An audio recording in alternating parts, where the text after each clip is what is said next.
Hello बच्चों। तो आज हम कर रहे हैं क्लास 10th का एक्सरसाइज नंबर 5.1 का फोर्थ का फिफ्थ पार्ट। तो जैसे कि बच्चों सवाल हमारे सामने है कि इसमें हमें यहाँ पर दो चीज़ें जो है लेनी है। पहला हमें लेना है सारवंतर और दूसरा हमें इसमें चाहिए अगले तीन पद।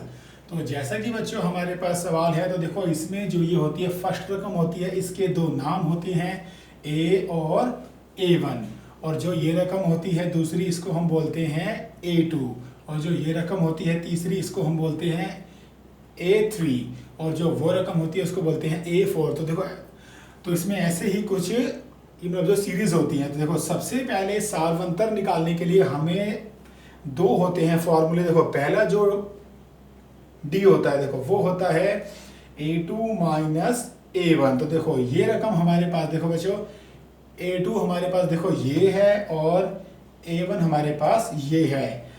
अब देखो बच्चों ये जो प्लस है, ये जो रकम है ये हमारे पास देखो बच्चों किसकी है, प्लस वाली, और ये रकम किसकी है, माइनस वाली। तो दोनों आपस में क्या हो जाएगी, ये कैंसिल हो गई। तो यहाँ से हमें क्या बचेगा बच्चों, रूट ये जो है 2 मिलेगा। ठीक है बच्चों, वर्गमूल 2 मिलेगा। दूसरा डी निकालने के लिए बच्चों हमारे पास फार्मूला होता है A3 माइनस A2। A3 हमारे पास कितना है बच्चों, ये जो 3 जमा 2 वर्गमूल 2, और देखो A2 को हमने ब्रैकेट में रखना है 3 जमा वर्गमूल 2। तो सबसे पहले बच्चों इसमें हमारा काम क्या होगा कि सबसे पहले 3 जमा 2 वर्गमूल 2। अब ये किसका है, प्लस का, और ये माइनस का, तो माइनस आ गया, तो यहाँ पे माइनस का 3 आ जाएगा। उसके बाद देखो ये प्लस माइनस माइनस, तो यहाँ पे वर्गमूल 2 आ जाएगा। ठीक है बच्चों, अब देखो ये प्लस का ये माइनस का दोनों कैंसिल हो गए हैं, और देखो 2√2 में से जाएगा 1√2, तो यहाँ पे क्या मिलेगा बच्चों, √2 मिलेगा। तो इसका मतलब कि ये जो हमारे जो है डी है दोनों वो बिल्कुल जो है सेम आ चुके हैं। तो अब हम जो नेक्स्ट जो हमारा वो है काम है, तो वो हमें चाहिए इसमें अगले तीन मतलब जो पद ये जो निकालने हैं हमें। ठीक है बच्चों, अगले तीन जो पद निकालने हैं। तो अगले तीन जो है कैसे निकालने हैं पद, इसमें आइए देखते हैं।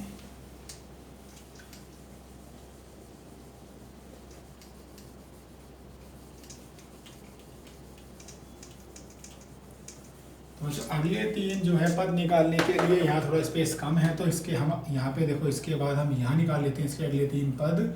ये देखो ये पहला पद, ये दूसरा पद, और ये आ जाएगा यहाँ पर तीसरा पद। ठीक है बच्चों, यहाँ से कोमा कर देना है। तो सबसे पहले बच्चों हमें अगर निकालना है, पहला पद हम यहाँ निकाल लेंगे, दूसरा पद हम यहाँ निकाल लेंगे, तीसरा पद हम यहाँ निकाल लेंगे। तो याद रखना है बच्चों, पहला पद निकालने के लिए हम लेते हैं लास्ट वाली रकम। आपको जैसे कि देखो याद ही है कि इसमें हमारे दोनों जो है डी है वो हमारे सेम है, √2 और √2। अगर हमारे दोनों डी अगर इसमें आते हैं सेम, तो हम इसके अगले तीन पद ले सकते हैं, निकाल सकते हैं। ठीक है बच्चों, तो सबसे पहले हमारे पास देखो ये जो लास्ट की रकम को हम ये हमेशा लेते हैं, तो 3 जमा 3 वर्गमूल 2 में हम 1 वर्गमूल 2 कर देंगे ऐड। ये दोनों प्लस हो जाएंगे, ये बिल्कुल देखो ऐसे ही रहेगा। तो ये 3 में 1 जमा कर दिया तो बनेगा 3 जमा 4 वर्गमूल 2।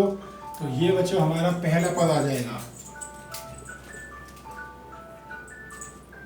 तो 3 जमा 4 ये जो है 4 वर्गमूल 2। फिर उसके बाद हमने क्या करना है, देखो ये जो पद आए देखो इसी में फिर से हम किसको प्लस करेंगे बच्चों, तो इसी में हम फिर से √2 को प्लस करेंगे। ठीक है बच्चों, तो इससे हमें मिल जाएगा नेक्स्ट स्टेप मिल जाएगा। तो 3 जमा 4 वर्गमूल 2 में 1 वर्गमूल 2 और जोड़ दो, तो ये बन जाएगा 3 जमा 5 वर्गमूल 2। ये हमारा सेकंड पद हमको मिल चुका है बच्चों।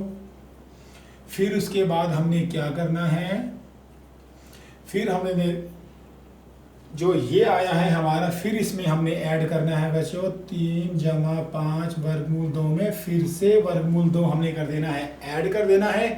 तो यहाँ से बच्चों हमें कितना मिल जाएगा, 3 जमा 6 वर्गमूल 2। तो ये है बच्चों हमारा तीसरा स्टेप है, 3 जमा 6 वर्गमूल 2। तो इस तरीके से बच्चों हमारे इसमें अगले तीन पद हमको जो है मिल गए हैं, ये पहला, ये दूसरा और ये तीसरा। तो ये था बच्चों हमारा 5.1 का फोर्थ का फिफ्थ पार्ट। ठीक है बच्चों, डन।